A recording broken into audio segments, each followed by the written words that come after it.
Oh, panas. Oh, panas.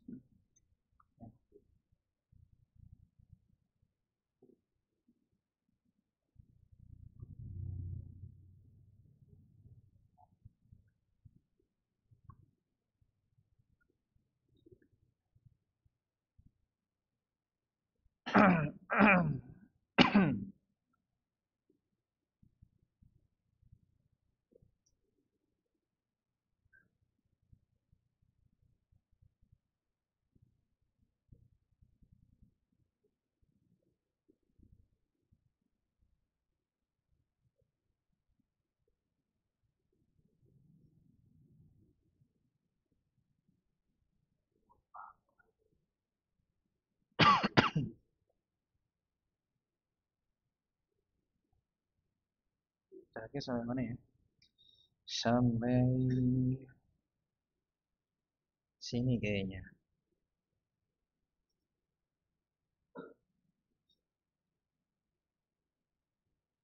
Ya, sampai sini ya. Suara jenazah itu ya. Baik.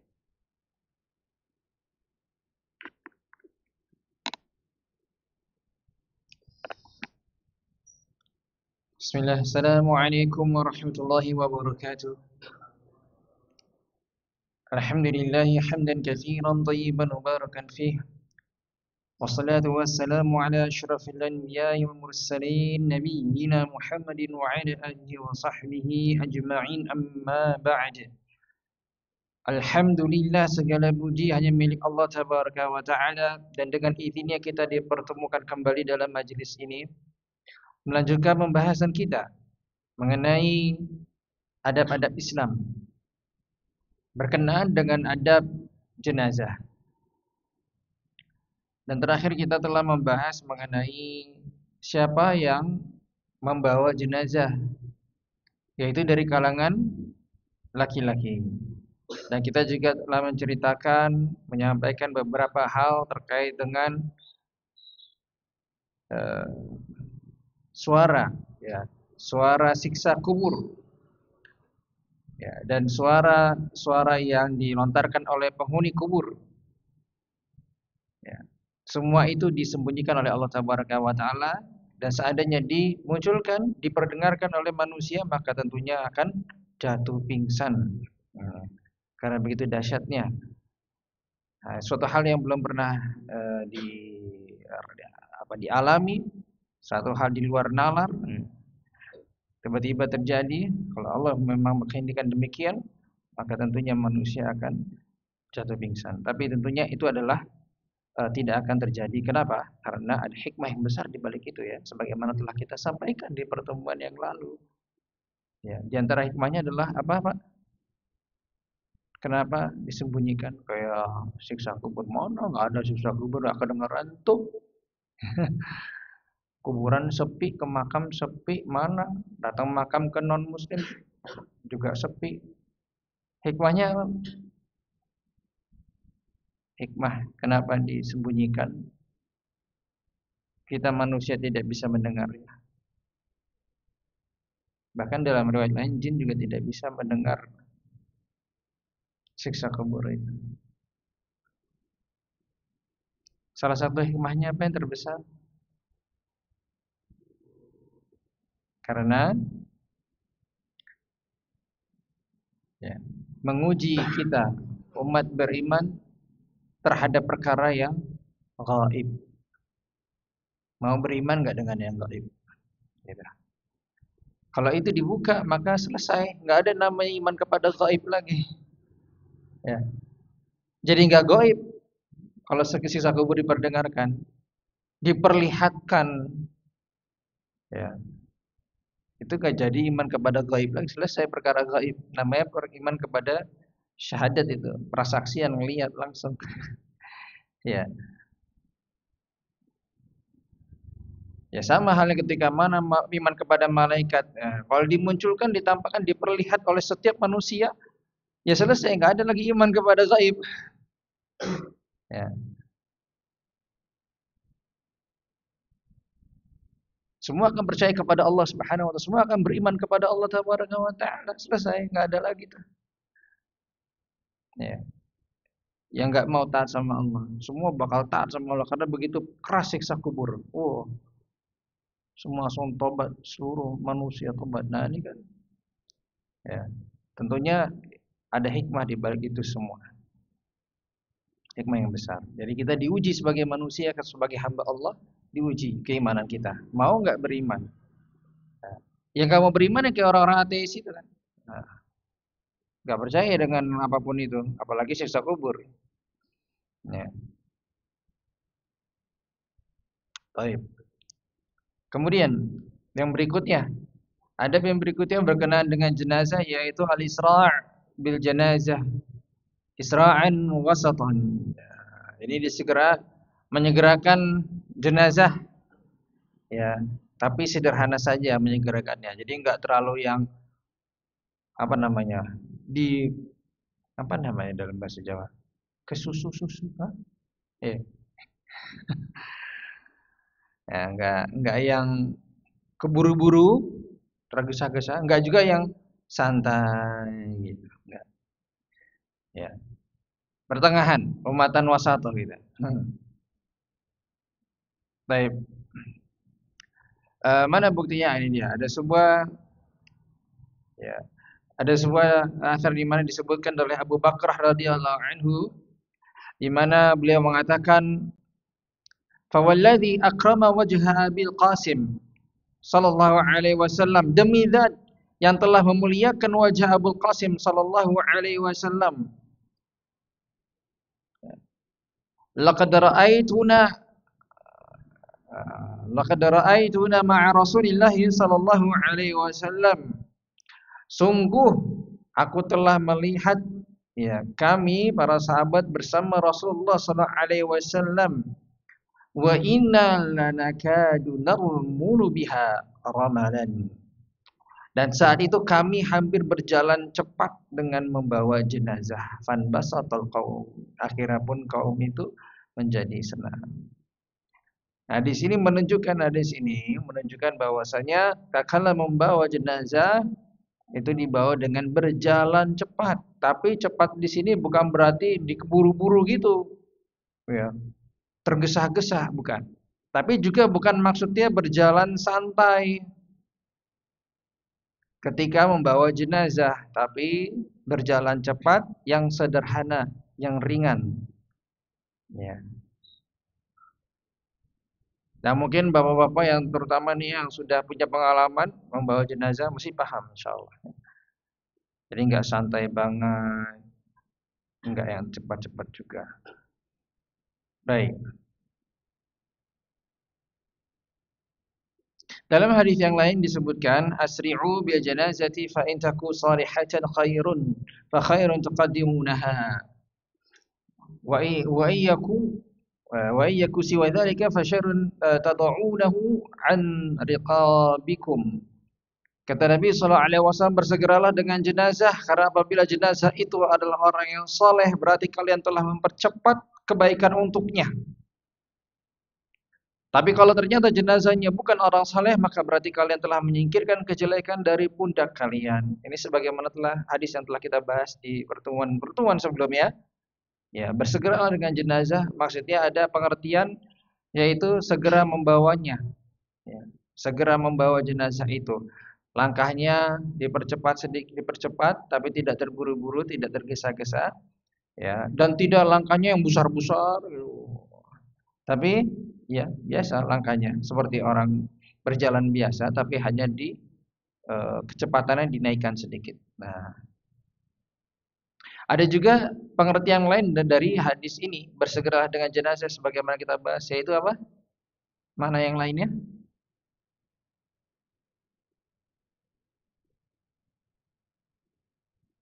Selain membawa jenazah, pengurusan jenazah, satu lagi apa? Bersegeralah dengan jenazah itu maksudnya apa?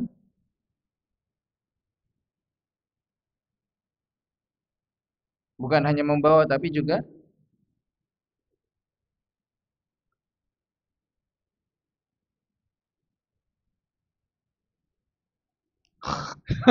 Saya nunggu.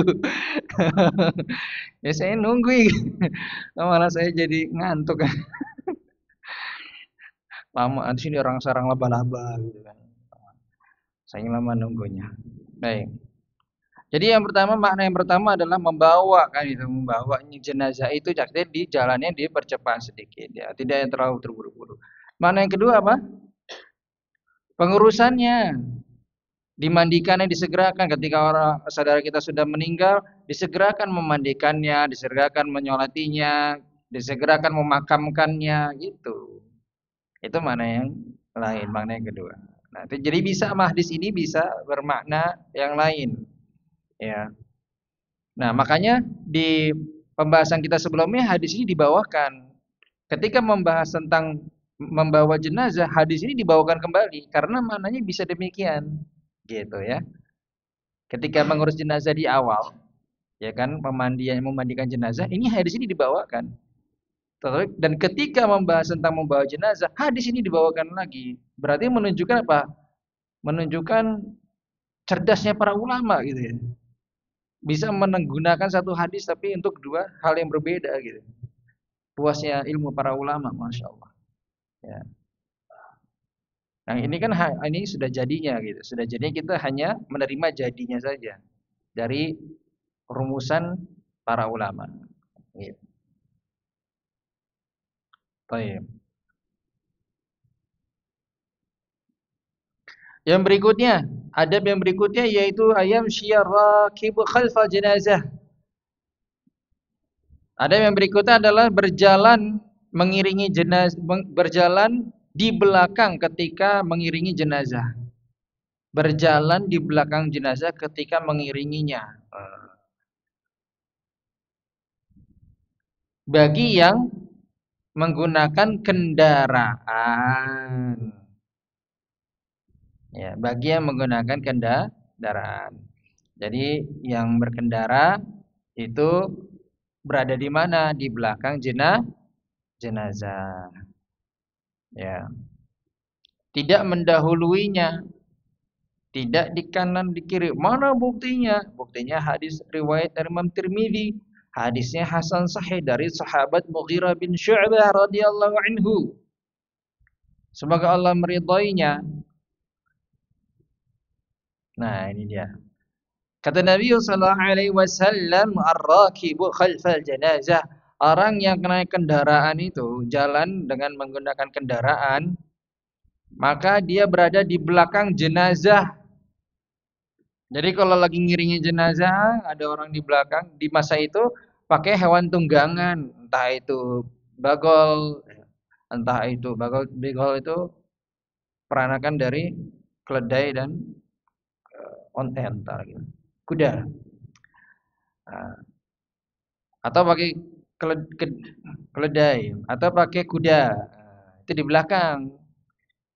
Nah, kalau kita zaman sekarang kita tarik ke masa sekarang apa? Ada nggak yang orang ngiringi jenazah itu pakai sepeda gitu? Nah, kalau ada, itu dia di belakang jenazah. Ada naik motor gitu biar pengawal gitu ngawasi ya ini apa namanya Satpol PP-nya. Kalau kita bilang bahasanya sekarang kerennya security. Security-nya itu di belakang. Naik motor boleh pelan, cek. Tapi nggak boleh di depan, ngawalin di depan jenazah nggak boleh. Naik kendaraan motor dia mau ngawal biar jalannya terbuka, wah luas, nggak boleh di depan. Tidak boleh di depan jenazah. Kalau depan rumahnya ya boleh aja, selama nggak ada jenazah di situ nggak apa-apa. Tapi kalau dia di depan jenazah nggak boleh. Jadi di belakang. Lalu hadisnya dilanjutkan wal masyi haitsu syaa minha.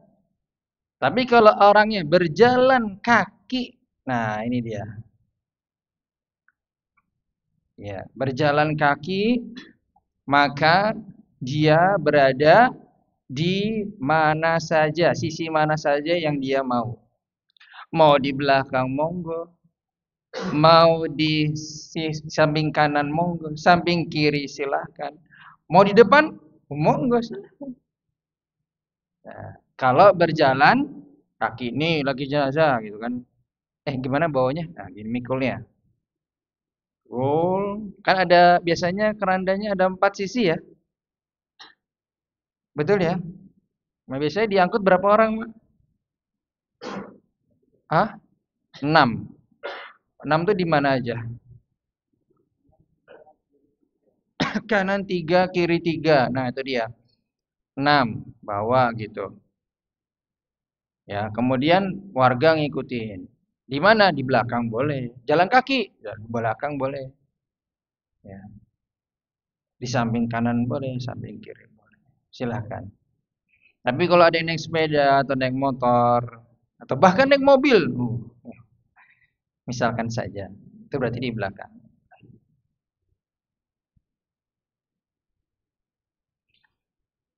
Biasanya kalau mengiringi jenazah jauh nggak, Pak? Terjauh sampai mana? Di sini, di sini. Terjauh sampai mana? Di desa, dusun ini. Nah, Malioboro, jauh banget, Pak. Jakal, Jakal KM 10. Oh, seberang. Oh, seberang. Kalau sampai KM 10, gambar. Gel saya. Seberang, Pak. Baik. Oh, yang seberang jalan itu ada makam ya? Oh iya betul. Siap. Berarti seberang jalan lumayan ya. Nah, kalau seperti itu berarti kan bisa jalan kaki. Nah, nanti diperlihatkan atau nyebrang ada yang ngawali berarti pakai motor, dia di belakang. Di belakang. Ya. Baik. Kemudian watiflu yusalla alaihi. Adapun anak kecil jika meninggal disolati. Nah, ini dia. Anak kecil itu juga disolati kalau meninggal, sholat jenazah. Dan di sini pembahasan lain yang disampaikan menunjukkan bahwasanya ini pernah jadi sesuatu hal yang perlu diperhatikan. Karena dikiranya orang yang anak kecil kalau meninggal nggak disolati, tapi ternyata disolati. Anak kecil yang mana? Ya kecil, anak kecil, anak SD. Ya, misalkan sumuran SD, qadarullah takdirnya mendahulunya, kemudian dia diwafatkan, ya maka disolati, dimandikan ya seperti biasa, kemudian disolati. Baik.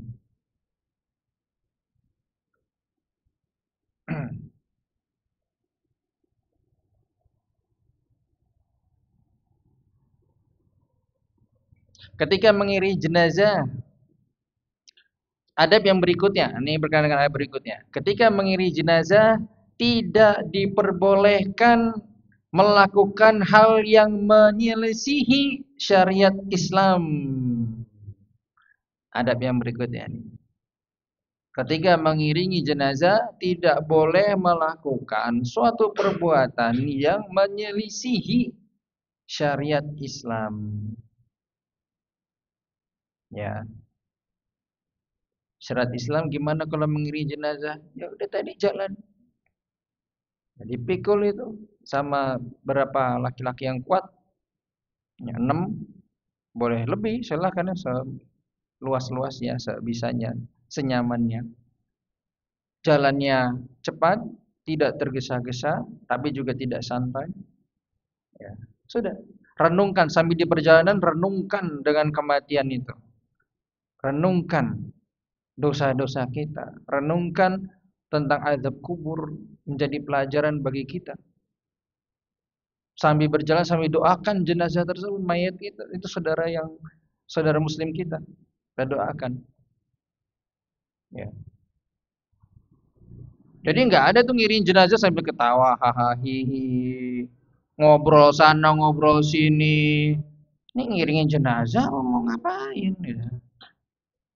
Kalau mau ngobrol jangan ngikut lah. Gitu. Ditunda dulu ngobrolnya. Sikap empati gitu loh. Minimal gitu kan. Ada orang meninggal kok malah hahaha.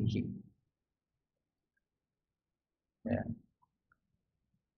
Renungkan itu jadi sebuah pelajaran bagi kita. Kalau ternyata meninggal ajal tiba itu tuh enggak Nggak tentu, nggak bisa kita jamin besok gini atau setahun lagi, 2 tahun lagi, nggak ada yang menjamin kehidupan kita sampai beberapa menit ke depan. Ya, jadi itu jadi renungan besar bagi kita. Ya, maka kalau kita mengiringi jenazah, udah jangan melakukan hal-hal yang menyisihi syariat Islam. Simple kok syariat Islam. Seperti yang tadi sudah dijelaskan. Ya. Mana buktinya? Ini buktinya. Hadis riwayat Muslim dari sahabat Amr bin Al-As radhiyallahu anhu, semoga Allah meridhai mereka berdua. Siapa? Abdullah dan putranya dan Amrnya. Ya. Dan di hadis ini ya bahwa fi siyaqatil maut, dan beliau ini Amr bin Al-As, sahabat yang mulia, sedang berada di penghujung kehidupannya. Ajalnya sudah mulai tiba, sudah sakaratul maut. Ya. Maka beliau memberikan wasiat kepada putranya, yaitu siapa putranya Amr bin Al-As? Putranya siapa? Putranya Amr bin Al-As. Hah? Siapa nama putranya? Pak Bu?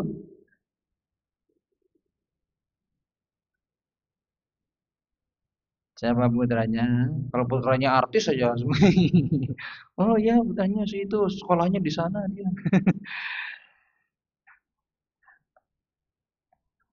Putranya Amr bin Al-As siapa? Salah satu yang terkenal adalah Abdullah. Abdullah bin Amr bin Al-As radhiyallahu anhu, semoga Allah meridai mereka berdua. Ya.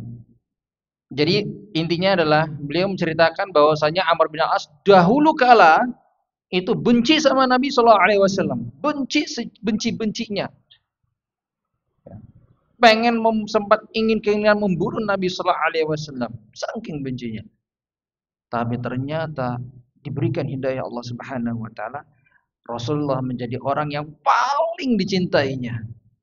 Dari orang yang paling dibenci jadi orang yang paling dicintainya. Makanya Pak Bu, kalau benci biasa-biasa aja. Nanti benci benar-benar cinta. Hati-hati. Ya. Kalau cinta biasa saja sama orang, jangan berlebihan kecuali kepada Rasulullah Sallallahu Alaihi Wasallam. Karena dari cinta bisa menjadi benci. Ya. Oh ini berlebihan. Akhirnya Rasulullah menjadi orang yang paling dicintai. Akhirnya diajak berbaiat, ya, diajak untuk memati Rasulullah Sallallahu Alaihi Wasallam, ya, disuruh berjabat tangan. Maka Amr bin Al-As sudah siap, tapi ternyata ada yang menahannya.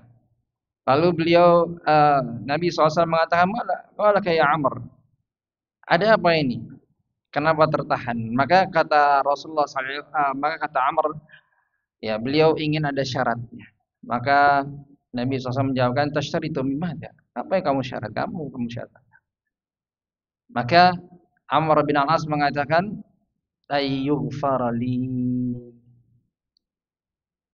Syaratnya adalah dosaku diampuni. Saya masuk Islam, tapi syaratnya dosa saya diampuni. Masya Allah. Kalau orang lain itu apa? Masuk Islam, yang penting syaratnya saya dapat harta. 1 T. Atau yang lain. Atau dapat subscribers. Sekian juta masuk Islam. Ya. Ini enggak. Ini apa? Dosanya diampuni. Syaratnya cuma satu, dosanya diampuni.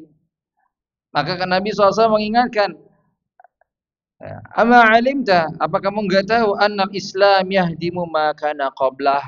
Masuk Islamnya kamu, kembalinya kamu kepada Islam. Karena kan asalnya manusia seluruhnya lahir pada fitrahnya, iman kepada Allah. Lalu orang tuanya lah, lingkungannya lah yang membuat mereka jadi ya kafir. Maka ketika dia kembali kepada Islam, maka dosa-dosanya pun akan hancur, dihapus. Dosa-dosa sebelumnya akan dihapus. Luar biasa kalimat syahadat ini. Besarnya, agungnya kalimat syahadatain, yaitu kalimat tauhid. Asyhadu an la ilaha illallah. Betapa agungnya kalimat itu. Wa asyhadu anna Muhammadar Rasulullah. Kalimat yang dimana kalau orang sebelumnya, orang non-muslim mengatakan itu, meyakininya, maka dosa-dosanya yang lalu terhapuskan. Mau sebanyak apapun terhapuskan. Luar biasa. Makanya sangat mungkin bapak ibu yang pernah berjumpa atau pernah berada dalam situasi, kondisi melihat langsung kejadian ada orang yang masuk Islam, orang yang kembali kepada Islam. Itu biasanya melontarkan syahadatnya di masjid. Ya. Itu rasanya luar biasa sekali. Dahsyat sekali. Kita yang menyaksikan itu terharu. Terharunya banyak sekali. Yang pertama dapat saudara muslim yang baru. Dia mengucapkan kalimat syahadat, dia memahami maknanya. Dia meninggalkan segala kekufuran, kesyirikan yang dia pernah kerjakan, dosa-dosa maksiat yang terdahulu terhapus semuanya.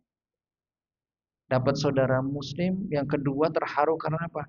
Karena tahu dia itu sudah bersih kembali seperti bayi yang baru lahir. Gak ada dosanya. Terhapus dengan dia masuk Islam. Itu momen yang mengharukan. Ya. Luar biasa. Biasanya setelah itu tuh ya kita salaman, peluk-pelukan itu. Senang sekali. Ya, kalau pengen merasakan itu, coba cari situasi, kondisi atau peristiwa yang seperti itu. Cari momennya seperti itu. Ada nggak orang yang ketika sekarang ini ada mau masuk Islam, datangi tempatnya. Entah di masjid, entah di mana sekarang, Islamic Center atau di mana. Datangi, itu luar biasa, melembutkan hati kita. Ya. Kemudian Nabi SAW melanjutkan wa anal hijrah tahdimu makana qabliha. Dan hijrahnya dari kota Mekah ke Madinah, maka itu akan menghapus dosa-dosanya yang telah. Wa anil haji, adapun pergi haji, ya, begitupun dengan pergi haji, yahdimu makana qabla. Pergi haji itu juga menghapus dosa-dosa yang telah lalu. Masya Allah ya, bisa pergi haji ya. Semoga Allah Subhanahu wa taala memudahkan kita semua berangkat haji, menunaikan ibadah haji dengan sempurna, haji mabrur. Amin ya Rabb. Insyaallah. Ya. Dan seterusnya, ya. Sampai akhirnya memberi pesan kepada putranya. Fa idza ana mutu, kalau aku meninggal, fala tashabni naihatun. Maka janganlah meratapi aku. Jangan ratapi aku.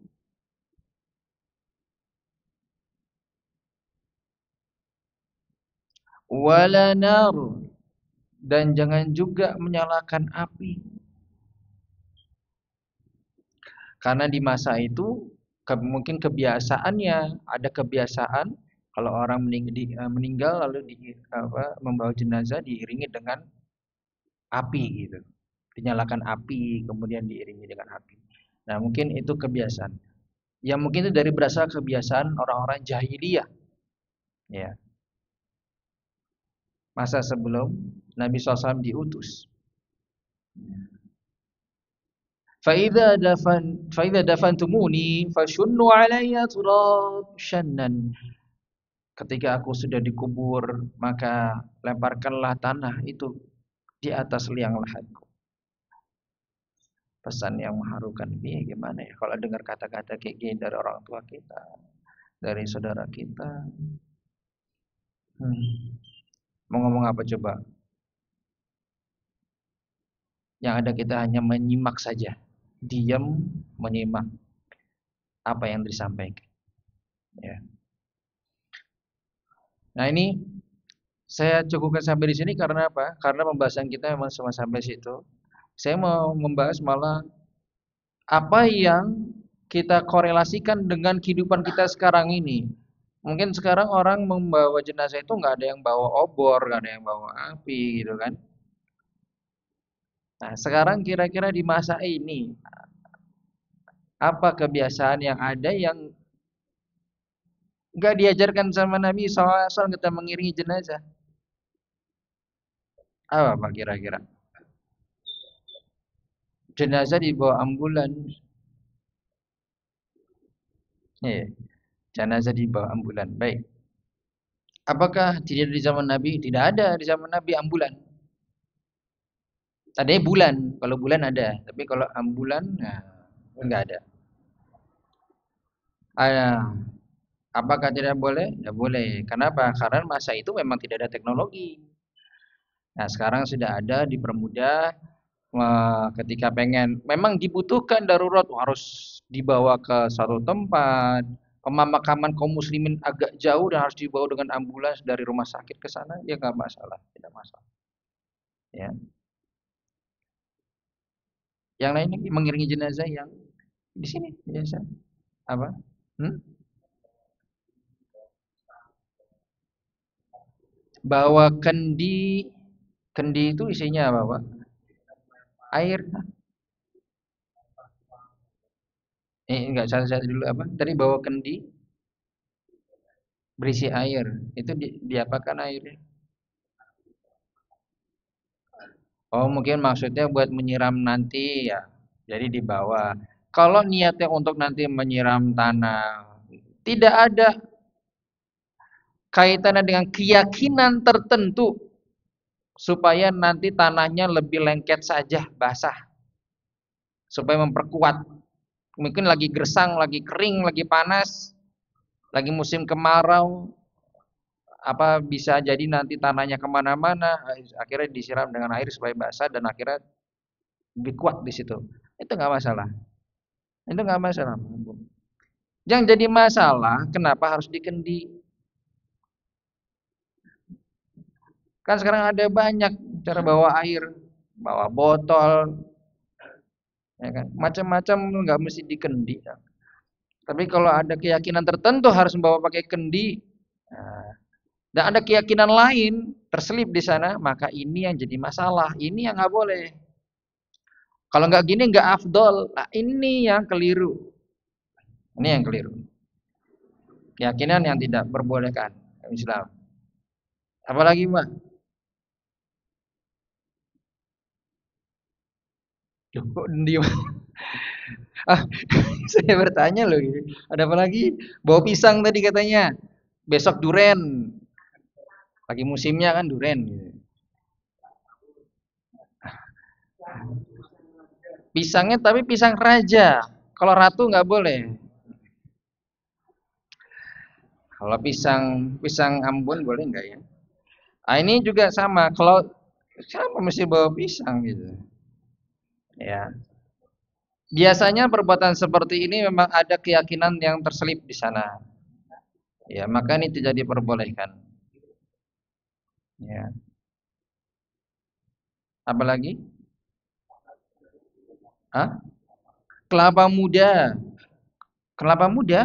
Diapain, Pak? Jadi kelapa muda disiram. Disiram ke? Hah? Oh, ke makam, bukan di jalan gitu. Baik, itu juga sama. Sayang ya kita minum aja. Terus lempar koin, lempar beras, Pak. Astagfirullahaladzim. Masih banyak yang kelaparan lempar beras tuh. Gimana? Ini tidak ada dalam tuntunan dalam syariat Islam ya. Lempar koin, lempar beras ini enggak ada sama sekali dalam mengiringi jenazah. Hindari yang seperti ini. Bukannya kita mengingatkan kematian, ya, menambah pahala, dapat 2 qirat. Ingat loh, Pak. Orang yang mensolati jenazah, mengiringinya sampai ke pemakaman kuburan, dapat 2 qirat. Ditanya sama sahabat, "Ma qiratan?" Apa itu 2 qirat? Mithlu jabalain azimain, seperti 2 gunung yang besar. Asgharuhuma, sekecil-kecilnya dari 2 gunung itu adalah seperti Uhud, gunung Uhud di zaman itu. Besar. Ya kalau kita bayangkan Gunung Merapi lah sekarang gitu. Sebagai gambarannya mudahnya. Jadi jangan dinodai, jangan dihancurkan dengan perbuatan-perbuatan yang tidak ada anjuran dalam syariat Islam. Bukan dari tuntunan Nabi sallallahu alaihi wasallam. Ya. Dan tidak ada keharusan kewajiban harus ditutup dengan kain berwarna hijau, ditulisi dengan kalimat-kalimat apapun itu, tidak ada perintahnya. Ya, tidak ada perintahnya. Dan bukan suatu keafdolan. Begitu juga ketika mengiringi jenazah, tidak berzikir keras-keras berjamaah. Ini juga tidak ada tuntunannya dari Nabi sallallahu alaihi wasallam. Ya. Zikir, silakan zikir sendiri-sendiri boleh. Ingat Allah, ingat akhirat, silakan berzikir, silakan berdoa minta perlindungan. Ya, tapi sendiri-sendiri. Ya. Baik. Sudah adzan, kita cukupkan sampai di sini. Dan hadis berikutnya juga sama. Ini menunjukkan bahwa saya tidak boleh melakukan perbuatan yang menyelisih syariat Islam, seperti membawa alat yang bisa membakar sesuatu. Jadi apa namanya, api lah gitu ya. Jadi alat yang bisa membakar. Di sini alat yang membakar wangi-wangian. Jadi ada tempat wadah yang bisa membakar wangi-wangian itu. Ya, ini biasa dibawa ketika mengiringi jenazah pada masa itu, maka ini tidak diperbolehkan. Maka serupa dengan itu, yang semisal yang dilakukan untuk mengiringi jenazah yang tidak ada dalam syariat Islam, maka dijauhi. Baik, demikian yang bisa kami sampaikan pada pertemuan kali ini. Jika ada pertanyaan nanti silakan setelah azan. Wassalamualaikum warahmatullahi wabarakatuh.